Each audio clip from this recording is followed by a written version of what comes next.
il ne dit pas à ton frère, il ne dit pas à ta soeur, il ne dit pas à ta fille, à ton fils, en pardon le péché. C'est que tu n'aimes pas son affaire. Donc ce matin-là, nous allons nous engenouiller. Voilà, chacun on va s'engenouiller, on va la position d'engenouiller, on va s'asseoir. Voilà, quand on veut changer, on ne s'arrête pas, Dieu n'est pas nos camarades, quand on s'arrête devant lui, puis on va s'asseoir avec lui pour dire on veut changer. On a qu'à s'engenouiller, et puis on va lui dire de nous aider vraiment, d'en pardonner. Chacun connaît sa faiblesse. Si c'est la colère qui est ta faiblesse, si c'est l'impulsé, la fornication qui est ta faiblesse, si tu ne veux pas abandonner ce que je dis d'abandonner là, qui est ta faiblesse là, en tout cas mon frère, ma soeur, prends position, engenouille-toi. Parce que 2015, dans la cour on est rentré, il y a un vent qui va souffler. Et c'est voilà, moi, matin, je ne riais pas, mais je réfléchissais. Je ne riais pas, mais je réfléchissais. Parce que ce n'est pas un petit point. Hein.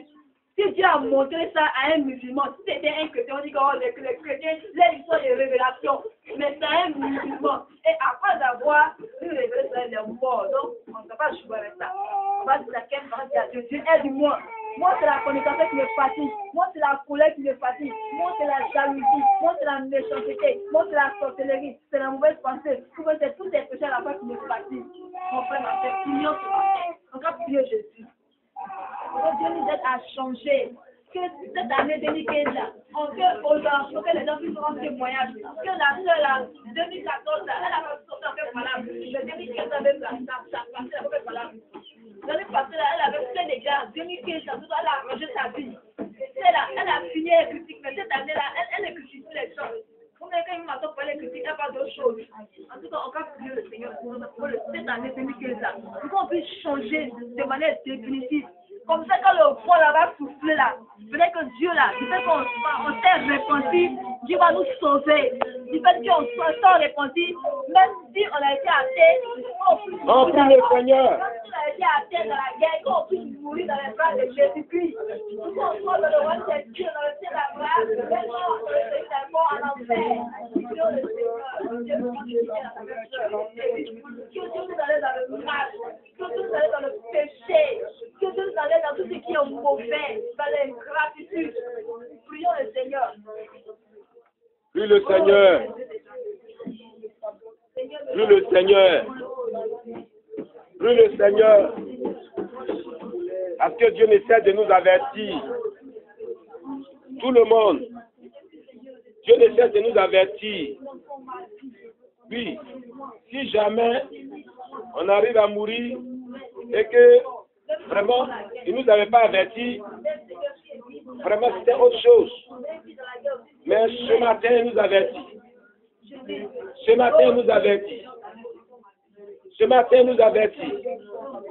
C'est pour cela que le Seigneur parle. Il parle. Il utilise même les gens qui ne sont pas convertis à lui pour parler, puis après quoi il meurt. Ce message de ce imam de Bello qui est mort, qui a paru, disons, dans ce quotidien, de ce journal, le quotidien, est une vérité. C'est des choses que Dieu même a révélées à chacun de nous ici. Que Dieu voudrait sauver chaque personne, comme ça il continue de nous parler. C'est parce qu'il nous aime, qu'il nous avertit. C'est parce qu'il nous aime, qu'il veut que nous changeons, qu'il nous parle. Mon frère, ma soeur, il est temps de Dieu. Il est temps que Dieu vraiment te visite. Il est temps que tu changes. Il est temps que tu confesses ton péché sincèrement devant Dieu. Et que tu abandonnes ce que tu fais qui n'est pas bon. Oui. Que Dieu te transforme. Que Dieu te change. Tout ce que tu as fait qui n'est pas bien. Frère, sœur, c'est le temps que tu changes. Et que tu harmonies ta vie devant Dieu. Et que tu harmonies ta vie devant Dieu. Et que ta vie soit en harmonie avec Dieu. Ta parole. Oui. Oui, bien-aimé. Sois sincère. Et quand tu vas te lever de ce moment-là, si tu vas à la maison, quand on voit de toi une personne nouvelle, et que tu ne recommences jamais.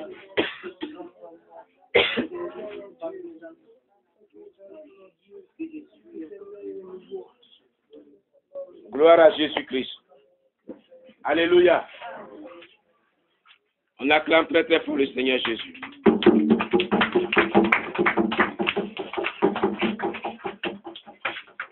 On s'assoit. Amen. Nous allons prier pour la parole de Dieu.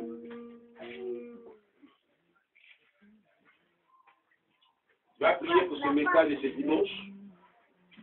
Tu vas confier ton cœur à Dieu. Au nom de Jésus, prions le Seigneur.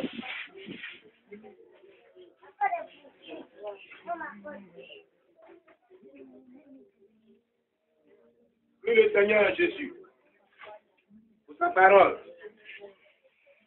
Demande-lui de bénir sa parole, de te bénir, de t'édifier par sa parole. Au nom de Jésus. Au nom de Jésus. Au nom de Jésus. Demande à Dieu de te restaurer par ce message. Frère, sœur, parle à Dieu sincèrement, de tout ton cœur. Ce matin, il y a un message merveilleux pour toi. Merci Jésus. Merci Père pour ta parole. Bénis ta parole et donne-nous la compréhension de ce message au nom de Jésus. Aide-nous à appliquer ce message à notre vie au nom de Jésus. Amen. Alléluia. Bien-aimés, on acclame le Seigneur Jésus-Christ.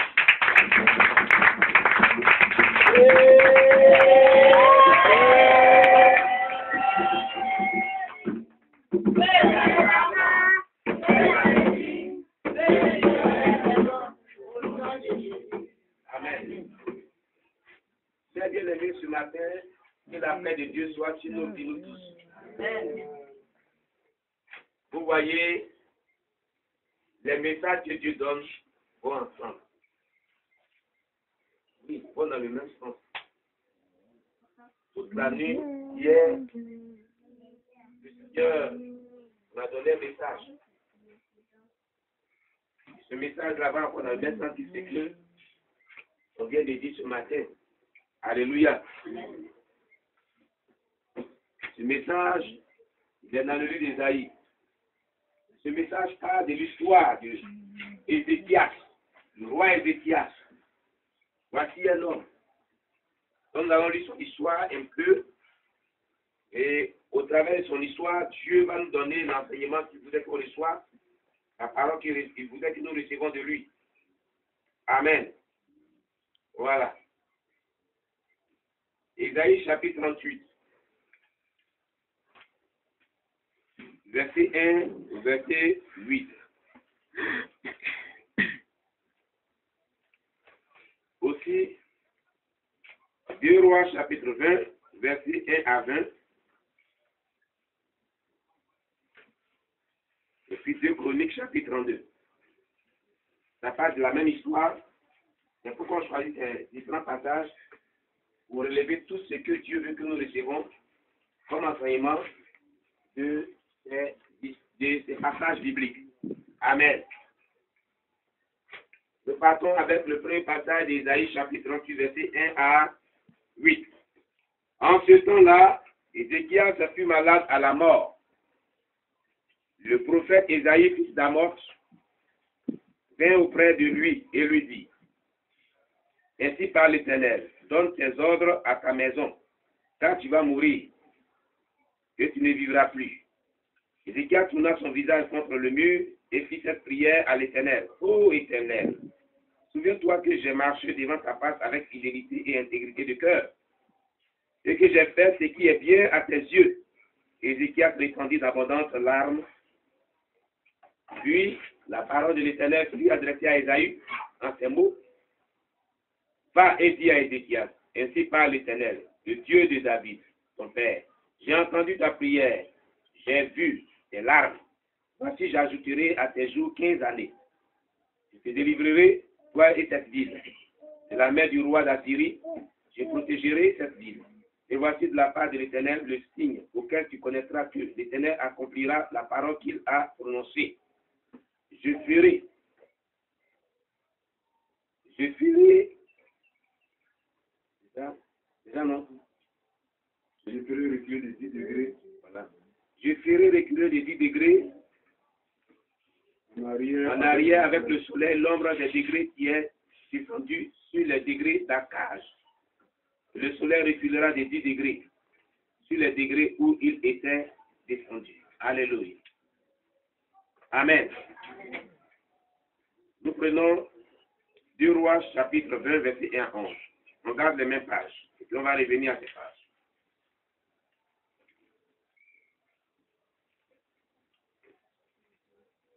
Deux Rois, chapitre 20, verset 1 à 11. Je fais la lecture. En ce temps-là, Ézéchias fut malade à la mort. Le prophète Isaïe, fils d'Amos, vient auprès de lui. Et lui dit, ainsi par l'Éternel, donne tes ordres à ta maison, car tu vas mourir et tu ne vivras plus. Ézéchias tourna son visage contre le mur et fit cette prière à l'Éternel. Ô Éternel, souviens-toi que j'ai marché devant ta face avec fidélité et intégrité de cœur, et que j'ai fait ce qui est bien à tes yeux. Et Ézéchias répandit d'abondantes larmes. Isaïe, qui était sorti, n'était encore dans la cour du milieu. Lorsque la parole de l'Éternel lui fut adressée en ces termes, retourne et dis à Ézéchias, chef de mon peuple, ainsi parle l'Éternel. J'ai entendu ta prière, j'ai vu tes larmes. Voici, je te guérirai. Le 3e jour, tu monteras à la maison de l'Éternel. J'ajouterai à tes jours 15 années. Je te délivrerai, toi et cette ville, de la main du roi d'Assyrie. Je protégerai cette ville à cause de moi et à cause de David, mon serviteur. Isaïe dit, prenez une masse de figues, on la prit et on l'appliqua sur le sphère. Ézéchias guérit. Ézéchias avait dit à Isaïe, à quel jour connaîtrai-je que l'Éternel me guérira et que je monterai le 3e jour à la maison de l'Éternel? Et Isaïe dit, voici de la part de l'Éternel le signe auquel tu connaîtras que l'Éternel accomplira la parole qu'il a prononcée. L'homme avancera de 10 degrés ou reculera-t-elle de 10 degrés? Ézéchias répondit, c'est peu de choses que l'ombre avance de 10 degrés, mais plutôt qu'elle recule de 10 degrés. Alors Isaïe le prophète invoqua l'Éternel qui fit reculer l'ombre de 10 degrés sur les degrés d'Akaj où il était descendu. Alléluia. Gloire à Jésus-Christ. 2 Chroniques, chapitre 32, verset 24.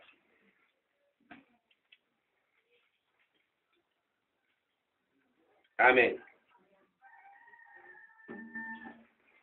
En ce temps-là, Ézéchias fut malade à la mort. Il fit une prière à l'Éternel, et l'Éternel lui adressa la parole et lui accorda un prodige. Mais Ézéchias ne répondit point au bienfait qu'il avait reçu, car son cœur se leva et la colère de l'Éternel fut sur lui et sur Juda, Jérusalem. Alors Ézéchias, du sein de son orgueil, s'humilia avec les habitants de Jérusalem, et la colère de l'Éternel ne vint pas sur eux pendant la vie d'Ézéchias. Ézéchias eut beaucoup de richesses et de gloire. Il se fit des trésors d'argent, d'or, de pierres précieuses, d'aromates, de boucliers et de tous les objets qu'on peut désirer. Des magasins pour les produits en blé, en mou et en huile. Des crèches pour toute espèce de bétail. Des étables pour les troupeaux. Il se bâtit des villes, il eut en abondant des troupeaux de menus et de gros bétail, car Dieu lui avait donné des biens considérables. Ce fut aussi lui, Ézéchias, qui boucha l'issue supérieure des eaux de Guillon. Il les conduisit en bas, vers l'occident de la cité de David. Ézéchias réussit dans toutes ses entreprises. Cependant, lorsque les chefs de Babylone envoyaient des messagers auprès de lui pour s'informer du prodige qui avait eu lieu dans le pays, Dieu l'abandonna pour l'éprouver afin de connaître tout ce qui était dans son cœur. Le reste des actions d'Ézéchias et ses œuvres de piété, cela est écrit dans la vision du prophète Isaïe, fils d'Amos, dans le livre des rois et de Juda d'Israël. Ézéchias se coucha avec ses pères et l'on l'enterra dans le lieu le plus élevé des sépulcres des fils de David. Tout Juda et les habitants de Jérusalem lui rendit honneur à sa mort, et Manassé son fils régna à sa place. Alléluia. Bien-aimés, que la paix de Dieu soit sur vous. Le message que Dieu nous a donné ce matin, que Dieu nous donne ce matin, disons, est prophétique. Parle de nos relations personnelles avec Dieu. Amen. Voici un roi, du nom d'Ézéchias. Il reçoit un messager et pas le moindre des messagers. Quelqu'un que quand Dieu dit, il s'avoue que quelque chose arrive automatiquement. Il est un prophète redoutable autant à cette époque d'Ézéchias. C'était un prophète redoutable, le prophète Isaïe. Alléluia. Parmi tous les prophètes en Israël, il était le plus pieux. Mais quelqu'un que Dieu parlait véritablement. Comme les autres prophètes aussi. Amen. Dieu l'envoie voir le roi pour lui dire, roi, commence à donner des ordres à ta maison parce que tu vas mourir. C'est comme si Dieu lui dit, fais ton testament avant de mourir. Alléluia. Regardez la prière des Écritures. Et c'est ça que tu dois revendiquer à Dieu. Par rapport à la prophétie qui est livrée sur la Côte d'Ivoire. Par rapport à la guerre qui va venir en Côte d'Ivoire. Alléluia. Parce qu'il a dit que les gens vont mourir. Ézéchiel a dit Dieu. Quand le prophète a fini de parler, il a donné d'eau. Il partait. Mais regardez ce qu'Ézéchiel, la prière d'Ézéchiel, quand on prend Isaïe, chapitre 38, je vais lire la prière d'Ézéchiel, à partir du verset 2. Ézéchiel tourna son visage contre le mur et fit cette prière à l'Éternel. Ô Éternel, souviens-toi que j'ai marché devant ta face avec fidélité et intégrité de cœur, et que j'ai fait ce qui est bien à tes yeux. Et Ézéchiel répandit d'abondantes larmes. Il reconnaît qu'il était chrétien. Il reconnaît que sa vie était en harmonie avec Dieu. Il dit, souviens-toi Dieu. Il a pris Dieu au mot. De nos jours, parce qu'à ce temps, il n'y avait pas le livre de Romains, et il n'y avait pas les livres de l'apôtre Paul. Mais si on prend ça de nos jours comme ça, tu as dit, moi si c'était Ézéchiel qui était là, et il faisait cette prière, il y a Dieu qui a dit, il dit qu'il meurt, il n'y a pas de problème. Mais tu as dit que le salaire du péché, c'est la mort. Souviens-toi de moi. J'ai marché avec intégrité et fidélité devant ta face. Et j'ai fait ce qui est bien à tes yeux. Ça veut dire obéir à la parole. Ça veut dire ma vie est agréable à toi. C'est pourquoi tu as manifesté la main. Alléluia. Pourquoi tu vas m'enlever sur la terre? Parce que ça voulait dire. Quand quelqu'un parle de fidélité, il est fidèle à la parole de Dieu. Intégrité, il n'est pas corrompu. Par les dieux étrangers. Alléluia. Il y a fait ce qui est bien à tes yeux, tu obéis à ce que tu m'as dit de faire. Personnellement, quand le Saint-Esprit qui parle à Dieu, qui dit là, lui aussi il a fait ça. Il a fait non seulement ce qui est écrit dans la loi, oui, mais il a fait ce que Dieu lui disait de faire. Il était conduit par l'Esprit de Dieu. Il a fait ce que son cœur désire. Ce que tu m'as dit de faire, tu l'as fait. Alors, pour quelle raison dois-je mourir? Alléluia. Alléluia. Dieu nous va frapper la Côte d'Ivoire. Examine-toi. Est-ce qui marche avec fidélité devant la part de Dieu, avec intégrité de cœur? Il fait ce que Dieu te dit de faire. Voilà ce qu'il faut faire pour t'épargner des choses. Dieu avait résolu, fini avec la vie d'Ézéchiel. La Bible dit, dans le livre de 2 Chroniques, chapitre, la Bible dit dans le livre de 2 Chroniques, je crois bien, ou bien Ésaïe, ou bien 2 Rois, je crois bien, que le prophète n'était pas encore sorti de la cour royale. Quand il a fini de parler, pendant qu'Ézéchiel parlait à Dieu et puis il versait d'abondantes larmes, le prophète n'était pas encore sorti de la cour royale, que la parole de l'Éternel lui fut adressée pour dire retourne, va voir mon serviteur. Dis-lui que j'ai attendu son pleur. Regardez comment Dieu parle. Est-ce qu'il était là quand le prophète, le roi pleurait? Non. Il n'était pas encore sorti. C'était dans sa chambre. Il a commencé à pleurer. Et puis pleurer et parler à Dieu, sincèrement. Mais l'homme de Dieu n'est pas encore sorti de la cour royale. Oh, Dieu est merveilleux.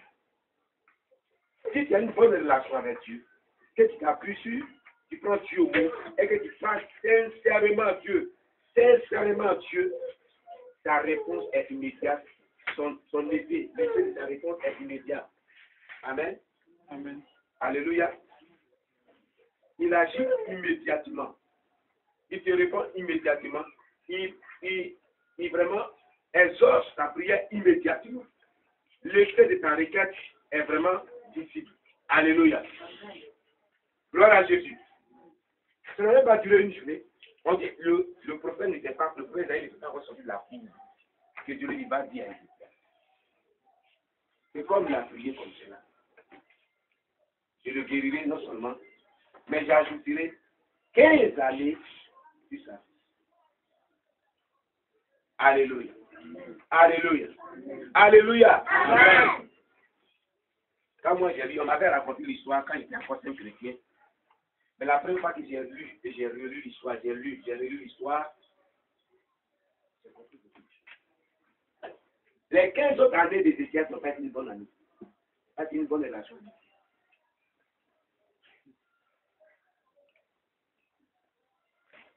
Ézéchias aussi, vous allez voir les erreurs qu'il a commises. Les 15 bonnes années n'ont pas été une bonne année. Regardez, on va lire. Voilà. Amen. Gloire à Jésus.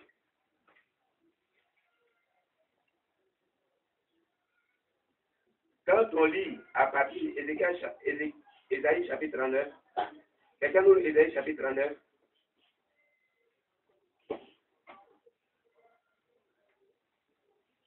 À partir du verset 6, verset 8, à votre voix. Vas-y.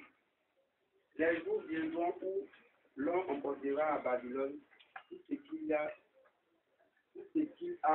chez toi et que tes ancêtres ont accumulé jusqu'à aujourd'hui. Il n'en restera rien, dit l'Éternel. De plus, en prenant plusieurs de tes fils. Non, il faut lire à partir du verset 3. Le prophète Ésaïe vint ensuite. Non, verset 2. Cela réjouit tant Ézéchias qu'il montra aux envoyés tous les endroits où étaient ces objets de valeur, l'argent et l'or, les aromates et l'huile précieuse, tout son arsenal et tout ce qui se trouvait dans ses trésors. Ézéchias leur montra absolument dans son palais et sur son territoire. Le prophèt Ésaïe vint ensuite trouver le roi Ézéchias et lui demanda qu'ont dit ces gens-là et d'où sont-ils venus pour te voir? Qu'est-ce qu'ont dit les gens qui sont venus te voir?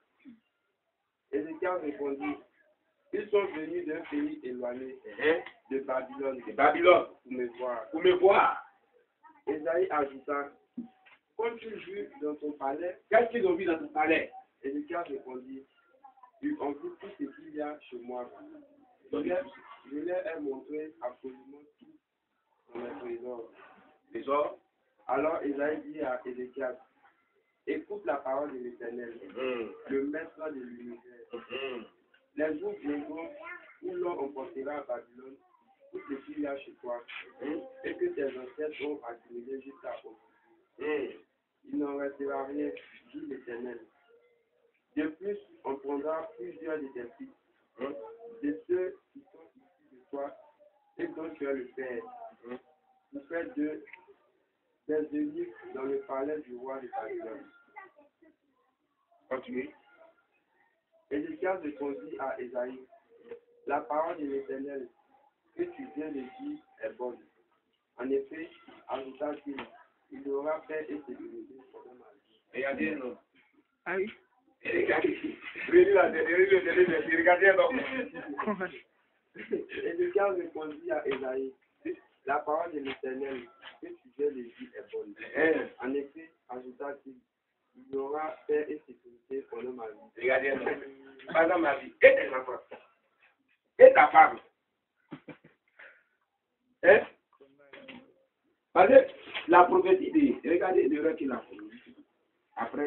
Après que Dieu lui a donné les 15 années de vie, c'était une mauvaise vie qu'il avait. D'abord, il a mal commencé. Tellement dans l'euphorie de la joie, c'est pour ça que je vous ai parlé de 24. Dans l'euphorie de la joie de la fête, n'oubliez pas ce que Dieu a dit. Mais c'est pas comme Ézéchias.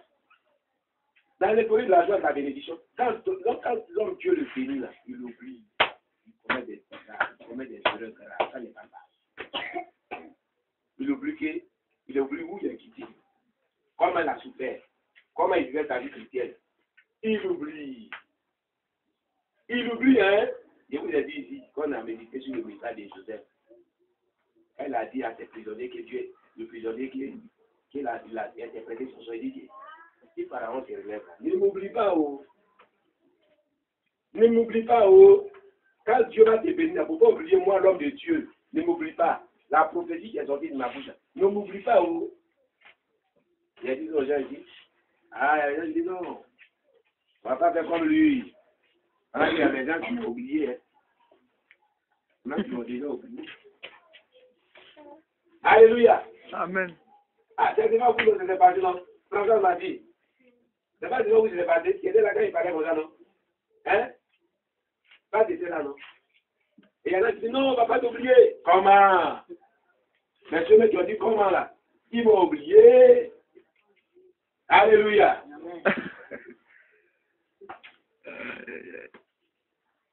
Est-ce qu'il y en a une? Dieu voulait sortir loin de l'église, loin de l'église, loin. Voilà déjà les signes d'oubli, loin de l'église. Alléluia! Ézéchias a oublié.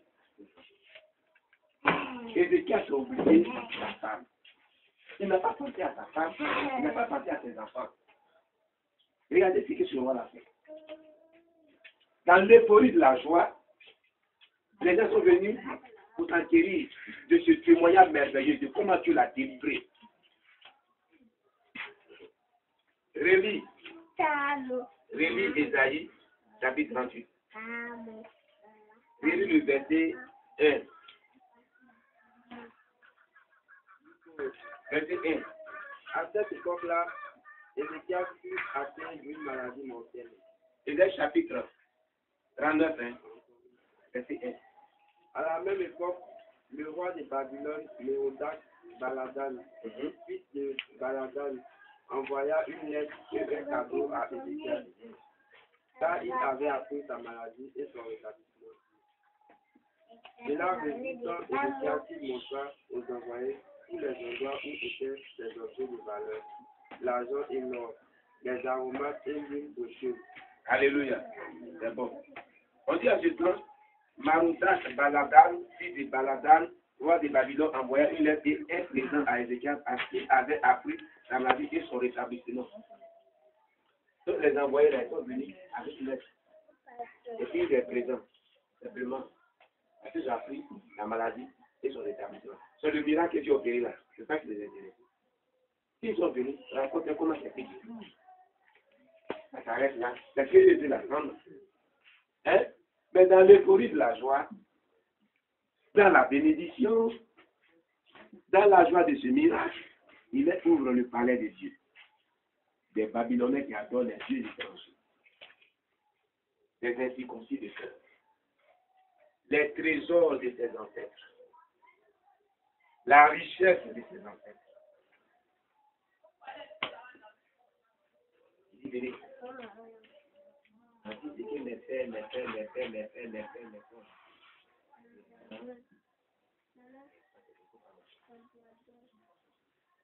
Voici ce qu'Israël, quand ils avaient fait telle guerre, voilà ce qu'ils ont reçu. Voilà.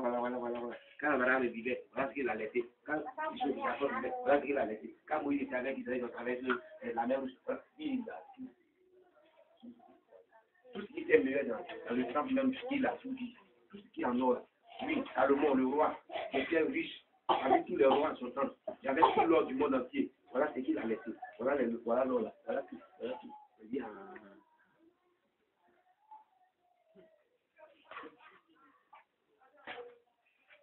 Alléluia! Alléluia! Est-ce que vous comprenez cela?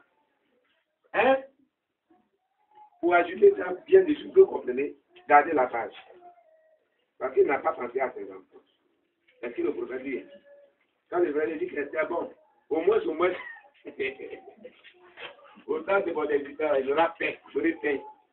Mais quand tu as mouru, on dit, on va remporter tes enfants. Ça ne te dit rien. 2 Chroniques là. Vous avez 2 Chroniques, chapitre 32. À partir du verset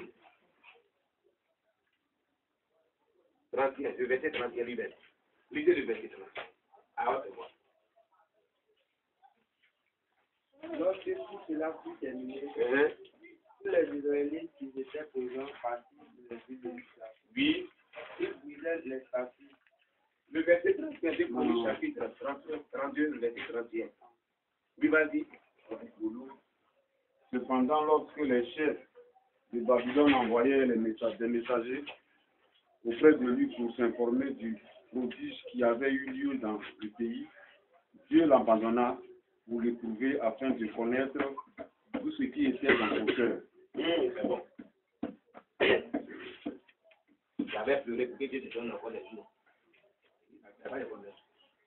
Je vais l'embrasser pour voir ce qui est. C'est ce qui est dans son cœur là qu'il a fait découvrir. Le secret qui était dans son cœur. Son orgueil. Sa piété. Quand l'homme Dieu le bénit devient orgueilleux, il s'en fout de celui qui a crié pour lui. Il s'en fout de lui. Les chrétiens de l'autre jour sont comme ça. C'est qui est, Dieu dit que, la Bible dit que Dieu l'abandonna pour voir ce qui est dans son cœur. Parce que Dieu connaît l'homme. Pourquoi Dieu dit va voir ce qu'il connaît déjà? Qu'est-ce qui est caché à Dieu? Hein? Mais il faut regarder le langage de Dieu. On dit Dieu l'abandonne pour voir ce qui est dans son cœur. C'est Dieu, et cela lui est caché. C'est comme si Dieu était caché à Dieu. Non, tu n'es pas caché à Dieu. Mais Dieu voulait voir. Pas parce qu'il ne voyait pas. C'est-à-dire Dieu voulait le connaître encore plus. Pas parce qu'il ne connaissait pas. Alléluia. Dieu voyait qu'à l'Ézéchias était fidèle, était tout ce temps-là. Il n'avait pas bien, il était bien. Quand il a donné les 5 années là, il a vu que Ézéchias était le même Ézéchias. Dans la bénédiction, il ne reconnaissait plus Ézéchias. Il fallait que les gens voient ses actions. Sinon Dieu connaît tout. Alléluia. Amen. Dieu l'abandonna pour voir ce qui était dans son cœur. Ce qui est mauvais. L'homme est profond. L'homme là, il est très profond. L'homme va rire avec ses dents qui sont bien propres. Mais son derrière. Il a son derrière. Alléluia. La Bible dit, le cœur de l'homme est profond. Qui peut le connaître? Dit Jérémie a dit. Alléluia. Le cœur de l'homme est torturé par Dieu qui peut le connaître. Et Dieu qui sont derrière, qui sont la profondeur du cœur de l'être humain. Dieu a sondé son cœur. Ça veut dire Dieu l'a abandonné pour voir ce qui était dans son cœur. Ce qui cachait, ce qui était mauvais. Et c'est ça l'a dévoilé au son cœur. Quand les messagers sont venus de Babylone, ils disent, voici ce qui est dans notre cœur. Le secret qui mes parents ont laissé, voici ce qui est. Alléluia. Tu vas courir. Comme ça la Bible dit, il n'y a rien qui est caché à l'éternel. Tout ce qui est caché paraîtra toujours tôt ou tard à la lumière. Le jour que ça apparaît à la lumière, c'est toi qui vas avoir honte. Alléluia. Si tu veux, il faut aller te mettre dans l'obscurité. Vous dites que Dieu ne me voit pas, mon pasteur ne me voit pas, les gens de l'église ne me voient pas. Mais Dieu lui te voit. C'est ce qui nous suffit. C'est qu'il nous suffit que Dieu lui te voit. Voilà. Et puisque tu as vu, et il n'est pas de changer, le jour que tu vas changer, il va t'exposer devant tout le monde. Alléluia. Gloire à Jésus-Christ. Voilà. Mais ce qui me fait mal dans tout ça, Ézéchias n'a pas mené une bonne vie. Dans son orgueil, il a montré tous les secrets. Et Ézéchias, le prophète, vient lui dire que comme tu as dévoilé, et puis c'est ça, Ézéchias, le prophète, n'était pas là. Et puis les gens qui sont venus là, ils sont venus d'où? Babylone. Il dit c'est Babylone.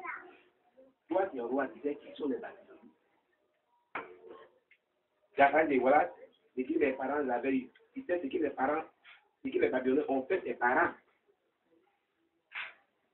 Qu'est-ce qu'ils ont fait au temps des prophètes Jérémie, ce qu'ils ont fait au peuple juif. Qu'est-ce qu'ils ont fait à Daniel et ses compagnons. Tu sais, les Babyloniens, ils ne connaissent pas Dieu. Ils sont très puissants dans leur armée. Ils ne sont pas puissants que les ténèbres. Tu sais ça. C'est comme ils ont maltraité le peuple juif. C'est ça. Et ils avaient dit, d'où ils sont venus? Les Babyloniens. Donc ils sais qu'ils sont venus des Babyloniens, c'est la mort de Jésus. Quand ils sont venus, qu'est-ce que tu les as montrés? Ils voulaient comprendre qu'ils étaient à l'heure. Mais l'euphorie de l'argent l'a aveuglé. Il est rentré dans la chambre. Il les a montés ici, il les a montés là, il les a montés là. Il les a fait découvrir la richesse d'Israël. Les enfants seront emportés. Ils vont piller toute cette richesse-là. Ils seront esclaves. Ils vont mourir. Toi-même, tu vas mourir. Alléluia. Alléluia. Alléluia. D'ailleurs, son action qu'il avait posée était mauvaise. Gloire à Jésus-Christ. Maintenant, on revient à Ésaïe chapitre 39. Quand Ésaïe le prophète, on dit qu'il est venu à la suite, verset 3, chapitre 1, verset 3, auprès du roi Ézéchiel, et lui dit, qu'ont dit ces hommes-là, et d'où sont-ils venus vers toi? Ézéchiel répondit, ils sont venus vers moi d'un pays éloigné, de Babylone. Ésaïe dit encore, qu'ont-ils vu dans ta maison? Ézéchiel répondit, ils ont vu tout ce qui est dans ma maison. Il n'a pas caché quelque chose. Donc même quand il est dans ta chambre, avant qu'il rentre dans ta chambre,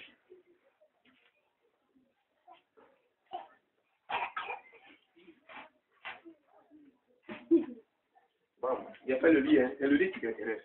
Ainsi, là, il y a eu qui vient te faire dormir pour venir t'interroger. C'est pas ça? Hein? Il y a été en mission, c'est des grandes personnalités qui sont dans les villages, qui vont lever sur les propres.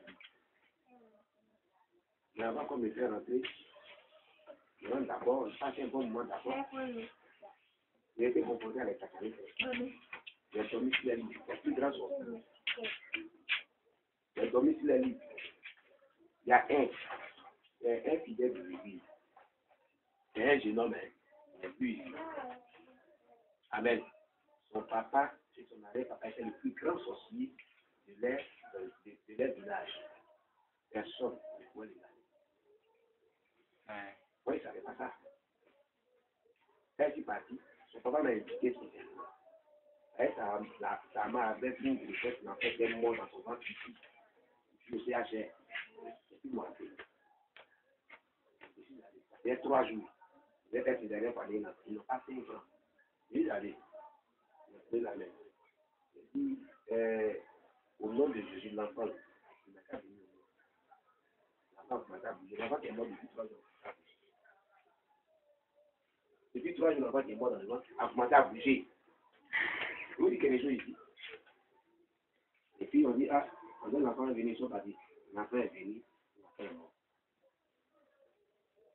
Pasteur m'a marqué cet homme qui était incrédule et dit, pasteur, je t'invite chez moi. On dirait même notre annexe dans le village. Comme il est incrédule, il dit, je suis parti. Je ne savais pas le mur. Il y a quelque chose que je vais dire dans le mur. De telle sorte que si tu n'es pas sorcier, tu peux dire que tu es sorcier. Dès que tu touches là, tu dois savoir quelque chose. Amen. Si tu n'es pas un enfant de Dieu, dès que tu te couches là, tu sors avec une malédiction. Une maladie, tu dois mourir. C'est lui seul qui t'a habité dans le sud. Lui, ça compte. Dans le pacte.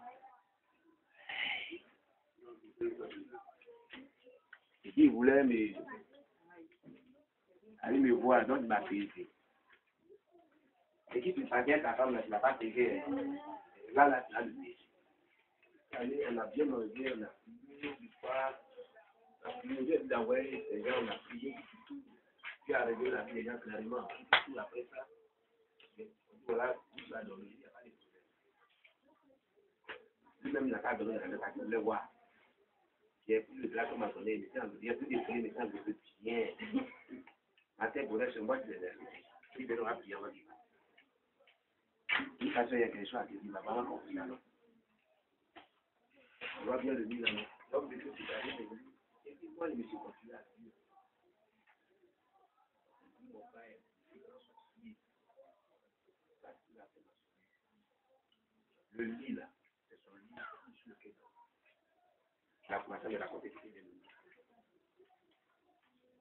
Il est sorti là sans maladie, puis tu es bien. On est il y a plus de vie. Moi, mais je suis sorti.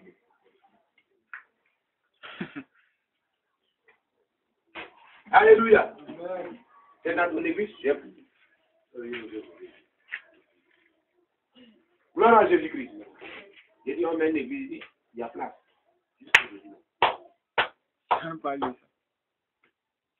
Amen. Donc, les gens, ils cachent le secret. Mais lui, il n'a pas caché le secret de Dieu. Il a tout dévoilé, il a tout donné, il a tout dit, le roi Ézéchias. Amen. Il y a les gens même, oui Seigneur, c'est la grâce de Dieu. On me fait dormir sur le lit, où tu es là, puis tu vois les engoutements à moi sur son corps.